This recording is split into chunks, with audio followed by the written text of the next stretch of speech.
Bienvenue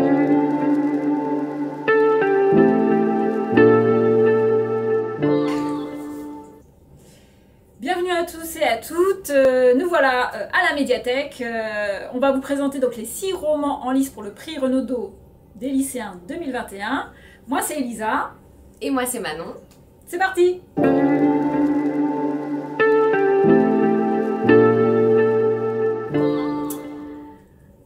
Je vais vous présenter maintenant le livre de Sophie Avon, Une femme remarquable. Là, on est totalement dans une saga familiale. Sophie Avon va nous raconter l'histoire de sa famille qui tourne autour du personnage de sa grand-mère. Sa famille, là nous sommes dans les années 30 jusqu'à 50, vit en Algérie. Alors ce n'est pas des immigrés, enfin ils viennent de France mais du coup 1 à 2 générations au-dessus. Donc du coup ce sont vraiment des gens qui sont nés en Algérie, qui considèrent que leur terre est l'Algérie. Ce sont des pieds noirs, bien intégrés dans la société pieds noirs et même au-delà. Et Sophie Avon a une qualité remarquable, c'est que du coup elle arrive à nous projeter dans cette Algérie de ces années-là, avec ses décors, sa chaleur, ces gens qui vivent, et c'est très agréable de se retrouver à cette époque-là et dans ce milieu-là. Mais le cœur du livre est vraiment donc cette grand-mère qui donc qu'on va suivre de la trentaine à la fin. Dans son mariage avec Marius, son mari, avec ses 2 enfants, Henri, donc, qui est le père de l'auteur, et sa petite sœur qui s'appelait Simone. Et on va savoir dès le début que Simone décède. Elle décède de maladie à 5 ans. Et là, on va vraiment être dans comment vivre dans cette famille après ce deuil-là. Je ne parlerai pas forcément de reconstruction, parce que pour moi je ne l'ai pas vécu comme ça, c'est plus comment continuer à vivre malgré l'épreuve que l'on subit, le deuil d'un enfant, comment arriver à continuer à vivre, et tous ces personnages-là vont arriver à continuer à vivre parce qu'il le faut. Et le personnage de Mime, de la grand-mère, on va vraiment la voir se révéler aussi en tant que femme, ses choix, le fait qu'elle veut être libre. Et à côté de ça, elle a toujours un enfant. Et on va aussi voir Henri qui doit continuer aussi lui à vivre. Et que c'est compliqué parce qu'il était plus âgé, il avait 12 ans quand l'accident, enfin le décès se produit. Et lui aussi de se reconstruire avec des parents endeuillés, où c'est compliqué. Et voilà, on continue à voir cette famille qui continue d'évoluer. Il y a des personnages vraiment beaux, des petits portraits beaux, notamment un grand-père. Le grand-père du père de Sophie Avon, qui voilà est présent, et les grands-parents sont présents, et c'est des beaux personnages. Voilà, c'est assez lumineux malgré la thématique. Et puis cette Algérie qu'on va voir pendant la Seconde Guerre mondiale, et en 1945 où on voit les premières vraies tensions entre Algériens et Français qui vont amener de toute façon à l'indépendance, enfin à la guerre qui se passera plus tard. Mais du coup voilà, c'est un très bon livre, ça se lit aussi plutôt facilement, c'est assez dense quand même dans l'écriture et dans l'histoire, mais du coup voilà, c'est quand même porteur d'espoir dans le sens où voilà, tout le monde arrive à continuer à vivre, et non, c'est une belle découverte et c'est à conseiller. Voilà.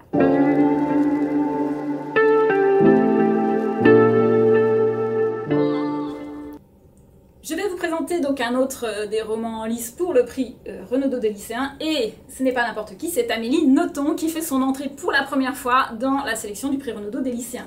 Donc son roman cette année s'appelle Premier sang, il est édité chez Albin Michel, et c'est un roman aussi de famille, un roman autobiographique puisqu'elle va évoquer son père. Il faut savoir qu'elle a perdu son père pendant la crise du Covid en 2020, il est mort du Covid, et elle n'a pas pu, comme beaucoup de gens en France et en Belgique, puisqu'elle est belge, accéder à son père jusqu'à la fin. Donc vraiment, elle en a été assez traumatisée de cette fin de vie de son père. Et pour lui rendre hommage, en fait, elle va nous donner accès à la vie assez incroyable de ce père Nothomb. Et c'est étrange parce que je trouve que ça donne aussi des clés pour comprendre le personnage d'Amélie Nothomb, qui est ce personnage fantasque que tout le monde connaît. Et donc on va découvrir l'enfance du père d'Amélie Nothomb, une enfance vraiment étonnante, pris entre une famille aristocratique, bourgeoise, de Bruxelles, très conforme, enfin voilà, tout ce qu'il faut. Et puis, l'autre partie de la famille Nothomb, qui aussi est une famille de grande bourgeoisie aristocratique, mais totalement désargentée, qui vit dans un château limite en ruine, avec une flopée d'oncles et tantes, puisque du coup, c'est le rapport que le père d'Amélie Nothomb a avec ses gamins qui sont du même âge que lui, mais en fait, ce sont ses oncles et ses tantes. Mais qui sont ce sont des enfants sauvages qui vivent à la campagne comme ça, avec cette famille désargentée qui essaie quand même de maintenir un peu les apparences.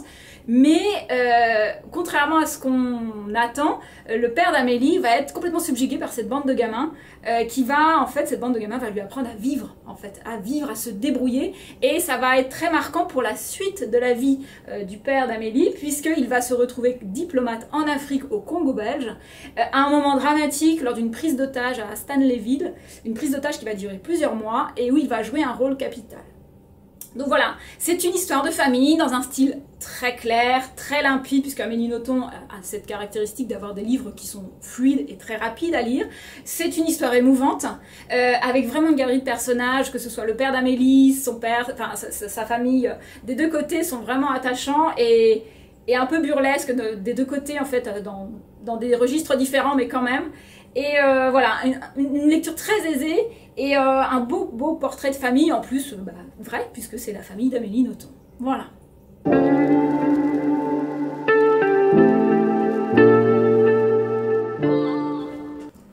Je vais vous présenter La carte postale d'Anne Berest aux éditions Grasset. Donc c'est un livre qui a déjà marqué pas mal la rentrée littéraire, il est sélectionné dans plusieurs prix. Et on va partir dans une histoire de famille autobiographique, puisque c'est la famille d'Anne Berest. La carte postale, c'est tout simplement cette carte postale qui figure sur la couverture, que la famille d'Anne Berest va recevoir en 2003 de mémoire, et sur lesquelles il y a juste 4 noms. Il y a Ephraim, Emma, Noémie et Jacques. Et ces prénoms, c'est pas n'importe quoi, si j'ose dire, pour la famille de Anne. Ce sont des disparus de la Shoah. C'est le frère et la sœur de sa grand-mère et les parents de sa grand-mère qui ont été malheureusement déportés et qui ont fini tous les 4 massacrés à Auschwitz. Et Anne, donc le récit s'ouvre sur cette carte postale que la famille reçoit. Et la famille ne sait pas qui a envoyé cette carte postale. Il n'y a rien dans la carte postale pour leur dire qui a envoyé cette carte postale.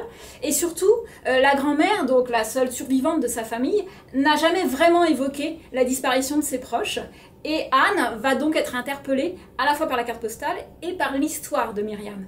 Et elle va demander à sa mère, donc Lélia, la fille de Myriam, quelle histoire en fait découle, quelle est l'histoire de cette famille malheureusement traumatisée par la Shoah.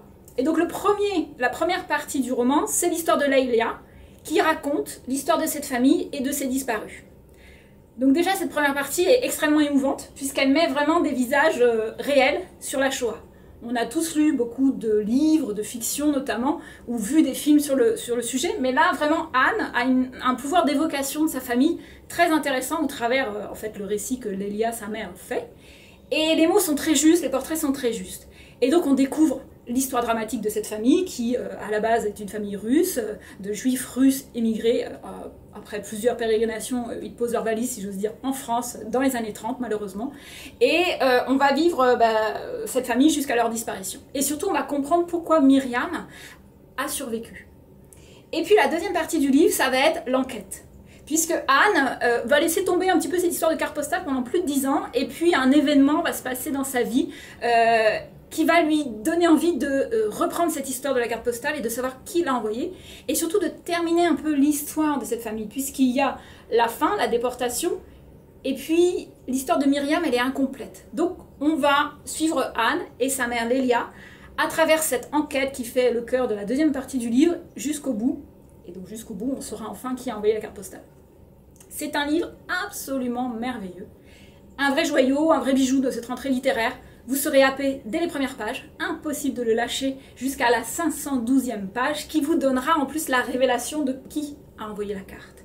Un suspense, mais en même temps, ce qui est intéressant, c'est que c'est une vraie évocation de la Shoah, de l'antisémitisme, même aujourd'hui. Hein, la question de l'antisémitisme en France aujourd'hui est bien évoquée. Et puis, voilà, c'est passionnant de bout en bout. à conseiller dans cette rentrée littéraire et on est très heureux qu'il soit sélectionné pour le prix Renaudot des lycéens.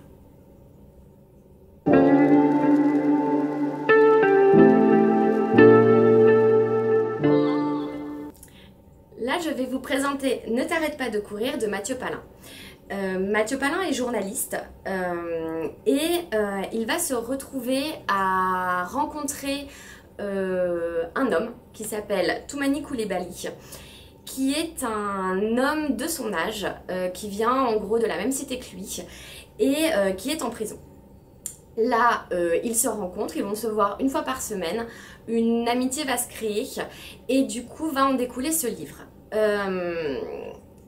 Ce livre est un témoignage de comment un homme qui se trouve en prison n'avait rien à y faire, parce que du coup c'est un garçon qui est très intelligent, surtout un champion de France d'athlétisme. C'est un champion de haut niveau qui est très connu dans le monde de l'athlétisme, mais qui n'a pas pu se sortir de la spirale de délinquance dans laquelle il était tombé quand il était petit. Et le sport, qui pourtant le portait vraiment, lui donnait des objectifs, n'a pas réussi à le sortir voilà, de cette spirale de cambriolage, de délinquance. Et c'est ce qui interpelle du coup Mathieu Palin, l'auteur, et il va essayer de comprendre comment cet homme peut être en prison et pourquoi. En parallèle, ce qui est très intéressant aussi, je trouve, c'est que Mathieu Palin se questionne aussi sur sa vie, sur ses choix en fait de vie, notamment pourquoi le milieu carcéral l'intéresse autant. Et je trouve que à la fois on est touché par l'histoire de Toumani Coulibaly, mais je trouve aussi que c'est très intéressant de savoir, de voir la démarche de l'auteur, du pourquoi il fait en fait ses livres, pourquoi il a choisi ses thématiques d'articles, pourquoi ce milieu de l'incarcération, il se livre aussi dans ce livre, et on a du coup finalement deux vies racontées ici, et voilà, je trouve que c'est très intéressant, c'est très bien écrit, c'est fluide, c'est intéressant, c'est un reportage en fait, et du coup, ça peut nous questionner aussi sur notre système, notre société, notre système pénitentiaire, mais enfin judiciaire même plutôt, et notre société. Est-ce qu'on est prédestiné à devenir délinquant? Est-ce que du coup on est prédestiné à devenir athlète? Est-ce que du coup on est prédestiné à devenir journaliste? Enfin, il y a un peu ce côté-là, et oui, voilà, je vous le conseille, il est vraiment très très bien, et voilà.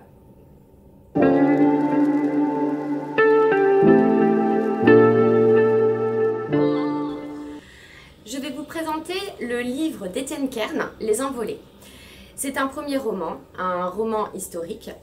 Il se déroule dans le Paris des années 1910 et on va découvrir un personnage assez singulier, un homme, Franz Reichelt, un émigré qui vient d'Autriche et qui a réussi à s'intégrer totalement dans la France en devenant tailleur pour dames. Il a sa clientèle, tout se passe très bien, c'est quand même un homme qui vit seul, mais du coup, voilà, il a une vie plutôt rangée, très calme, voilà. Et on est dans une atmosphère, dans l'atmosphère des pionniers de l'aviation, où voilà, il peut y avoir, il y a énormément de choses qui se mettent en place autour, les premiers dirigeables, les premiers avions, notamment avec énormément d'accidents qui se produisent avec de nombreux morts. Il arrive que dans une journée, il y ait 3 personnes qui décèdent suite à leurs essais pour du coup essayer de voler. Et là, cet homme-là va se mettre, je ne vous explique pas pourquoi parce que du coup ce serait un peu déflorer l'intrigue, donc il va se mettre à vouloir créer un parachute. Et ça va devenir un peu une obsession, il va créer un prototype de parachute, et sans vous spoiler parce que du coup on le sait dès le début, il va monter en haut de la tour Eiffel, enfin la première plateforme, et il va sauter, mais le parachute ne s'ouvrira pas. Et il a été filmé, on peut aller sur internet pour retrouver la vidéo, hein, elle est assez célèbre, de cet homme qui, pourquoi va en venir à sauter et à aller au devant de la mort, parce que du coup il savait quand même un peu que ça ne marcherait pas. Donc on va découvrir ce personnage là.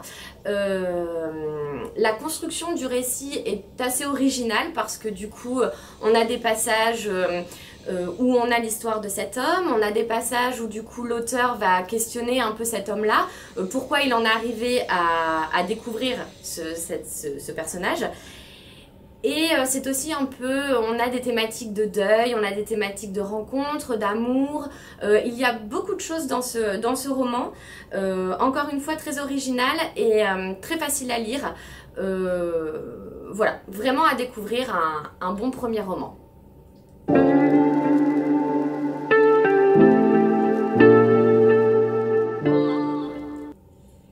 Je vais vous présenter le rapport chinois de Pierre Darcagnan aux éditions Anne Carrière. Il s'agit d'un premier roman.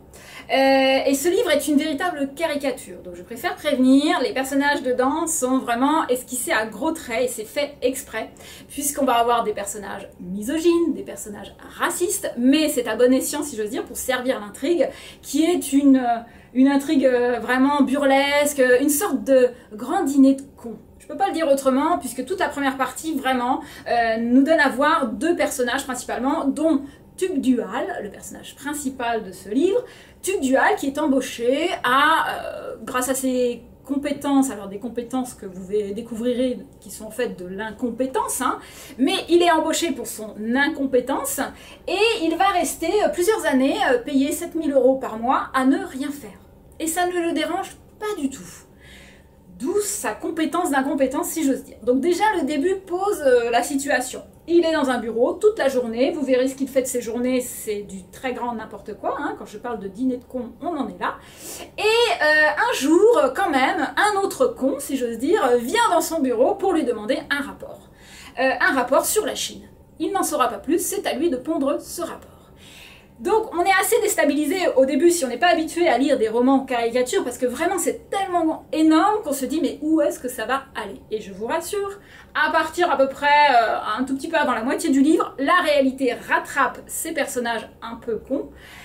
Et là on comprend en fait que ces personnages sont destinés à être justement les héros d'une farce et d'un dîner de cons, les victimes d'un dîner de cons si j'ose dire. Alors, c'est beaucoup plus vaste qu'un dîner de cons, vous verrez, puisque là, l'auteur, le but de ce livre est vraiment de dénoncer notre système financier, notre système capitaliste, basé beaucoup sur des montages et du vent. Beaucoup de vent, beaucoup de placements qui n'ont pas lieu d'être, du blanchiment d'argent, des placements frauduleux, mais qui sont quand même sous couvert de la loi possible. Enfin voilà. Sans détailler. Alors bien sûr, l'auteur va revenir un peu sur tous ces systèmes financiers, mais vous n'êtes pas obligé de les comprendre, puisque tout est vu au travers de Tuc Dual, du regard de Tuc Dual et de son acolyte, donc forcément, ils sont tellement cons que on n'a aucun complexe à moins comprendre. Ne vous inquiétez pas, on suit totalement l'affaire jusqu'au bout, et surtout, on comprend mieux dans quelle situation il se retrouve, et pourquoi Tuc Dual se retrouve à pondre un rapport chinois, et surtout à ne rien faire de ses journées pendant plus de 3 ans. Donc un livre humoristique, accrochez-vous, voilà, il faut avoir envie de lire une caricature, mais si vous avez envie, vous ne vous ennuierez pas jusqu'à la fin, puisque vraiment, bah, voilà, hein, le plaisir étant d'en connaître la fin de cette triste affaire, enfin pas triste affaire, mais disons dans cette affaire de dîner de con. Voilà.